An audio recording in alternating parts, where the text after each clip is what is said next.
Նիկոլ Փաշինյանն ինչ վստահություն ունի, որ ասում է պատերազմ չի լինելու, խաղաղություն է լինելու։ Նիկոլ Փաշինյան չեք տեսնում, անկողին ամտել դուրս չի գալիս։ Նիկոլ Փաշինյանը ուրիշ հարցերով է զբաղված։ Ում երեխան ումից է, ում հետ է քնում, ում հետ է վեր կենում, որտեղ բազիբիլ կա, որտեղ կեղտ կա, որտեղ որ չգիտեմ, բանա, այդ մարդը կարևոր գործեր ունի, անվտանգային խնդիրներն ի՞նչ է, անվտանգային ինչ եք կարծում, դա այդքան կարևոր խնդիր է, անվտանգային խնդիրը, որ Նիկոլ Փաշինյանին կամ իշխող ուժին հուզի։ Օրը կարևորը մի քանի ստատուս գրի, իր գործը կհամարվի, արած ժողովրդին կմոլորեցնի, կխաբի, կասի նորմալ ամեն ինչ, այնով որ այդ խնդիրներն էլ բարձրացնում է, կասի լկտի սուտ է։ Ինչ գիտեք ինչ էին ասում այդ գյուղերում, ասում են Նիկոլ Փաշինյանը գալիս է Ղափանում հեծանիվ քշում է, մի հատ չի գալիս այս գյուղերում տեսնի ինչ է կատարվում։ Այսինքն հեծանիվ քշելու ժամանակ ունես,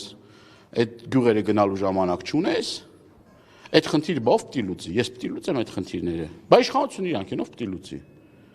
Բայց այդ խնդիրները չես լուծում, հետի քանի գնալու խորանալու էլի։